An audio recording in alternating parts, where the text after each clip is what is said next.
Depuis quelques temps, ici au Canada ou aux États-Unis, il y a un business à la mode dont personne ne parle en francophonie. Ça consiste à acheter des iPhones et à les revendre plus cher pour générer un profit. Donc il y a quelques mois, je me suis lancé, je me suis essayé aussi et j'ai adopté ce business parce que j'obtiens des très bons résultats. Donc dans cette vidéo, je vais t'emmener avec moi pendant une semaine. Je vais te montrer les transactions, je vais te montrer comment je négocie avec les vendeurs, je vais te montrer mes galères parce qu'il y en a aussi. Bref, je vais tout te montrer. Tu vas être avec moi pendant une semaine et à la fin de la semaine, on va faire les comptes, on va voir combien j'ai gagné. Alors avant de te montrer comment ça fonctionne, je voudrais juste revenir sur un petit truc. Pourquoi des iPhones et pas autre chose? Il y a 3 raisons pour ça. La première, c'est qu'est-ce que tu fais quand tu pètes ton téléphone? Quelle est la première chose que tu vas faire quand tu pètes ton téléphone?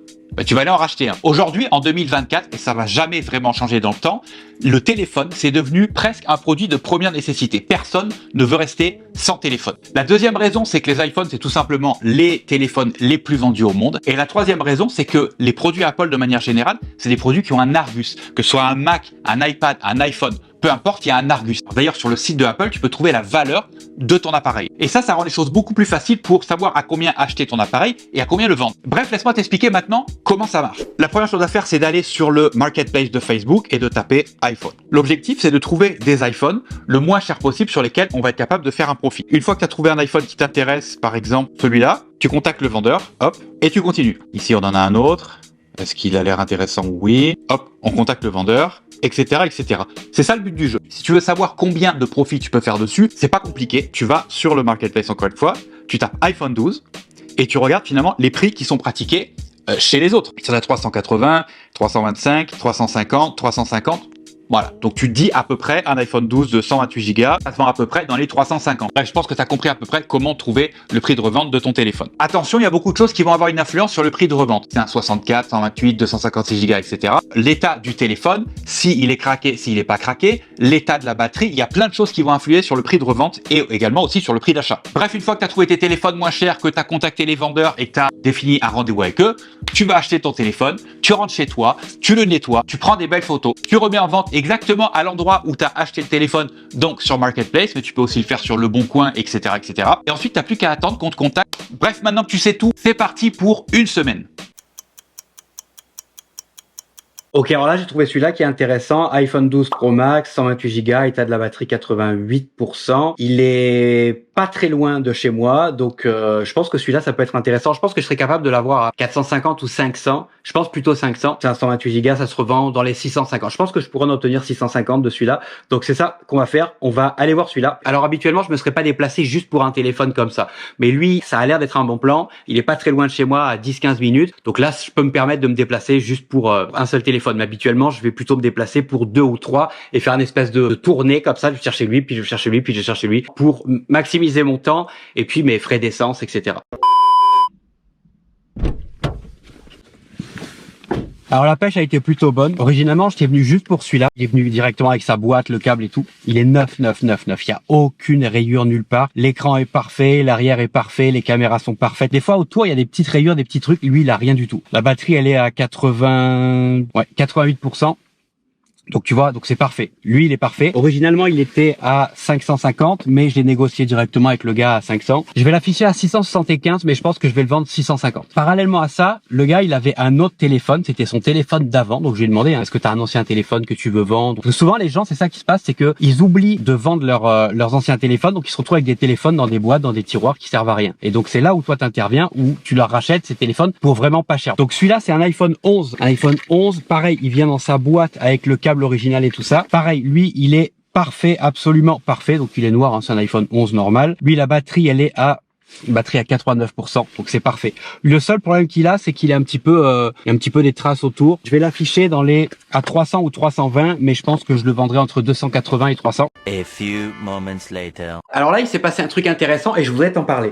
J'ai reçu un message d'un gars, pas très longtemps après que j'ai affiché l'annonce pour l'iPhone 11, qui me dit qu'il était intéressé. Finalement, on tombe d'accord sur $280, donc c'est à peu près le prix que je voulais au départ. Et là, le gars me demande où est-ce que je suis. Donc je lui dis dans la ville dans laquelle je suis. Il me dit c'est loin. Est-ce que vous pouvez venir? Je lui demande où il est. Et là, j'ai dit non, désolé. Pourquoi j'ai dit non? Parce que là, c'est moi qui vais me déplacer. Et en me déplaçant, je me retrouve dans une position de faiblesse. C'est-à-dire que si le gars, il décide de pas prendre le téléphone ou alors d'essayer encore une fois de me le négocier, de revoir le prix à la baisse, c'est moi qui suis fourré parce que c'est moi qui ai fait le déplacement. Alors que si je fais venir le gars jusqu'à moi, c'est moi qui suis en position de force. Le gars, il va pas essayer de négocier. Alors, il y en a qui s'essayent, mais ils essayent pas longtemps. Hein. Et de toute façon, il y a 99% de chances pour qu'il reparte avec le téléphone parce que c'est lui qui s'est tapé la route. C'est pour ça que il faut pas que tu te déplaces pour les ventes. Il faut que tu fasses déplacer les gens le plus proche possible de toi. Quelques heures sont passées depuis tout à l'heure. Là, je m'en vais chercher un iPhone 12 qui est bloqué. Il est pas bloqué iCloud, il est bloqué juste genre comme si elle avait voulu faire une mise à jour puis l'iPhone est bloqué. Elle en veut 175 ou 180, je sais plus, je te mettrai ça à l'écran. Je vais essayer de négocier ça à 150, 160. Après c'est un pari, hein. Ou alors j'arrive à le débloquer moi-même en refaisant en le réinitialisant, ou alors j'y arrive pas, mais dans tous les cas, à ce prix-là, j'ai rien à perdre. C'est pas mal sûr que si j'arrive rien à faire, j'arriverai à le revendre à ce prix-là. Bon, je suis rentré, il y avait plus de batterie dans la GoPro. En tout cas, j'ai bien pu acheter le téléphone. Je l'ai payé 160. Je vois ce que c'est le blocage et normalement, je devrais être capable de le faire sauter en branchant le téléphone sur iTunes et en faisant une réinitialisation. Je ferai ça demain ou après-demain et puis de toute façon, l'objectif, c'est qu'il soit parti avant dimanche. C'est ça, 260 cash et puis 20 interact, puis on sera parfait.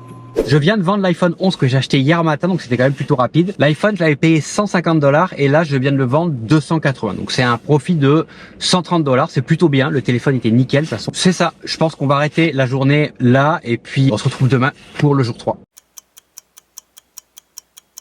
Bon, aujourd'hui, on va pas se mentir, c'est pas une journée incroyable, il y a vraiment pas grand chose. Des fois, ça arrive comme ça, il se passe pas grand chose de la journée, puis d'un coup, il y a plein de téléphones à vendre. Ou alors des fois, c'est juste la journée au complet qui est un peu pourrie.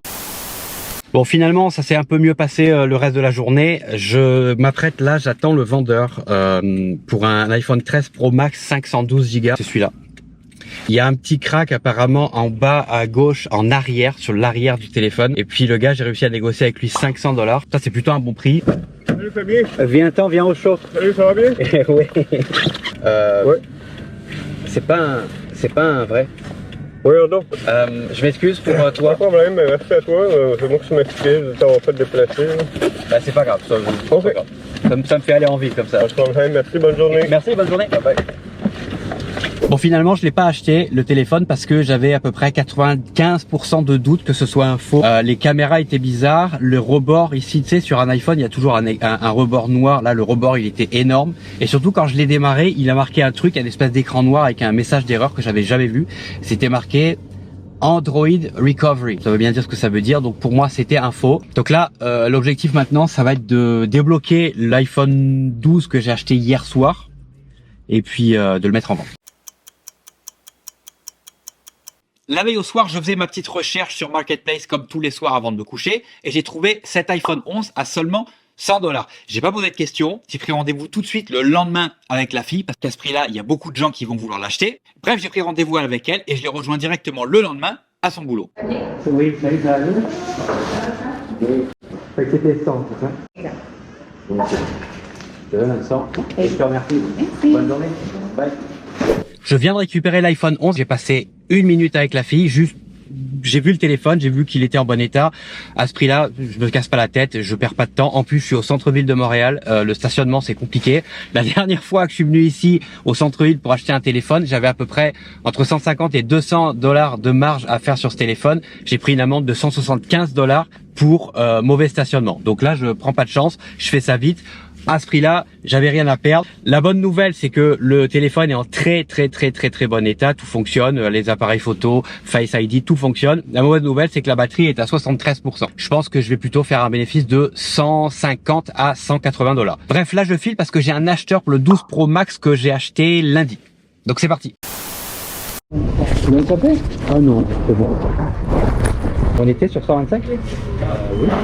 Ok, je vais juste vérifier. Double ça. Je ne remets pas en doute ce que tu me dis. Et On se dit, ben non, mais je me dis faites un effort. Vous me dites, je vous ai dit 125, vous me dites 125, 625. oui, ben c'est ça. Ok, c'est bon. J'avais oublié. Non mais c'est tout bon. Parfait. Bonne continuation, bonne journée. Bon, ça y est, on a vendu l'iPhone 12 Pro Max qu'on a acheté lundi. C'était une vente quand même plutôt facile parce que le téléphone il était 999. Voilà, un bon 625, c'était un profit de 125 $. A few moments later. Bon, j'ai rendez-vous dans une demi-heure pour vendre l'iPhone que j'ai acheté hier. Tu sais, l'iPhone 11 que j'ai acheté $100, je le vends dans une demi-heure pour $260. Bon, finalement, le gars pour l'iPhone 11 m'a ghosté. Ça arrive de temps en temps, les gars ils disent qu'ils viennent et en fait ils viennent pas. Je prévois toujours que les gens vont pas venir. Mais c'est pas grave parce qu'entre temps, j'ai reçu une meilleure proposition et en principe, demain, je devrais le vendre, mais plus cher. Bref, tant pis, j'ai pas changé mes projets et comme prévu, je suis allé au gym parce que c'est ça que j'étais parti pour faire au départ. Pendant que j'étais en train de m'entraîner, j'ai reçu un message d'un gars qui me demandait si je pouvais lui livrer le téléphone. J'ai regardé, il était genre à 5 km de chez moi. J'ai dit ok, on s'est tous les deux entendus sur $280, livraison inclus. Malheureusement, j'ai pas pu filmer la transaction parce que comme tu peux le voir, ma GoPro est tombée de ma poche au moment où je suis sorti de ma voiture. Ok, l'iPhone 11 est vendu et puis je pense que c'est bon, on en a fini pour aujourd'hui. Je repars tout de suite parce que j'ai trouvé un iPhone 11, 64 Go, la batterie est à 74-75%, le gars il en veut 150, ce sera un profit de 100, 120, 130 $. Dessus. Je t'amène avec moi pour la transaction. So you said 150? Yeah. 150. We say that. Text me your number. Ok, fine, good. Ok, je viens de récupérer l'iPhone 11, alors pour vrai il est dégueu. Il est vraiment sale, mais avec un bon coup de nettoyage, il aura l'air beaucoup plus beau et beaucoup plus vendable. Il y a pas mal de tout qui fonctionne dessus. La batterie est à 75%, je le savais au départ, mais tu sais, à ce prix-là, j'ai pas grand-chose à perdre. Je vais faire probablement un profit ou un bénéfice de, je pense, entre 100 et 120 $, quelque chose comme ça. Bon matin, on est le 6e jour du challenge et je dois retrouver là tout de suite un acheteur pour l'iPhone 12 que je suis allé chercher, je sais plus c'était lundi soir ou mardi soir, celui qui était bloqué. Finalement, l'iPhone 12, j'ai essayé de le réinitialiser, donc je l'ai branché à iTunes et ça a pas fonctionné. Il est devenu iCloud Lock, donc bloqué iCloud. Malheureusement, la valeur quand un téléphone est bloqué iCloud est beaucoup moins importante. Bon, ça y est, j'ai vendu l'iPhone 12 bloqué que j'avais payé 160, je l'ai vendu à 210. Dans le fond, je m'en foutais un petit peu tant que je récupérais mon argent. L'iPhone est vendu et je peux enfin passer à autre chose. Un peu plus tard dans la journée, j'étais en route pour aller faire mes courses et j'ai reçu un message d'un gars qui était intéressé par l'iPhone 11, celui que j'avais payé 150 $. J'ai donné rendez-vous au gars en chemin, pas loin de là où j'étais. Il l'a pris à 270 $ sans négocier. J'étais très étonné. Donc c'était un beau profit de 120 $. Salut les amis, on est lundi et il est 10h06. On a commencé le challenge lundi passé à, je sais plus, quelque chose comme 11h30. Donc ça veut dire qu'il me reste à peu près 1h30 pour finir le challenge, donc finir les 7 jours. J'ai trouvé un autre iPhone 12 iCloud Locked, donc je peux rien faire avec. J'ai négocié à 140 $. Avant même de l'acheter, j'ai recontacté le gars à qui j'ai vendu mon premier iPhone 12 bloqué samedi passé. Je lui ai demandé s'il était intéressé par l'acheter. Il m'a dit oui. Je lui ai demandé s'il pouvait revenir au même endroit que la dernière fois pour l'acheter. Il m'a dit oui. Je lui ai dit que j'en veux 210 comme la dernière fois. Il m'a dit oui. Donc là, ce que je vais faire, c'est que je vais aller chercher l'iPhone. Ensuite, je reviens. Je dis au gars, je suis disponible, c'est quand tu veux pour passer. Il vient, il l'achète, terminé. Challenge 7 jours, terminé. Donc c'est ça comme je te disais. Je m'essaye encore à 120. Parce que je viens de loin. Donc est-ce que 120 ça te ferait ton affaire quand même? Ok, 120 c'est correct.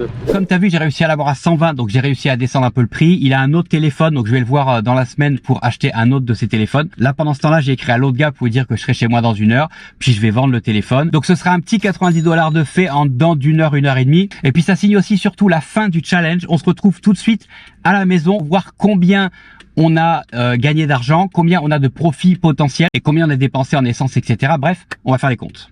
Ok, alors avant de faire les comptes et te donner le chiffre d'affaires réalisé, les bénéfices, l'essence que j'ai payé, le nombre de kilomètres que j'ai fait, le temps que j'ai passé là-dessus, si tu as des questions sur tout ce que tu viens de voir, n'hésite pas dans les commentaires, pose-moi tes questions, ça va me faire plaisir de te répondre. Aussi, si jamais tu veux que je fasse d'autres vidéos sur le sujet, pareil, tu me le dis dans les commentaires. Évidemment, n'oublie pas de t'abonner et d'activer la petite clochonnette, c'est très important. Comme ça, si je sors d'autres vidéos dans ce genre-là, tu en seras notifié. Bref, c'est parti, les dépenses. On a dépensé 1180 $ en achat de téléphone. On a fait un chiffre d'affaires de 1875 $. On a fait un profit avant l'essence, etc. de 695 $ en dedans d'une semaine, je te rappelle. On a fait 312 km. Ma voiture consomme 10 litres au 100 à peu près, parce que j'ai choisi d'avoir une voiture qui consomme. Ça m'a coûté 48,36 $ d'essence. Ce qui nous amène nos bénéfices à 646,64 $ pour une semaine. Au niveau du temps passé, j'ai passé 6h50 là-dessus dans la semaine pour obtenir un bénéfice de 646,64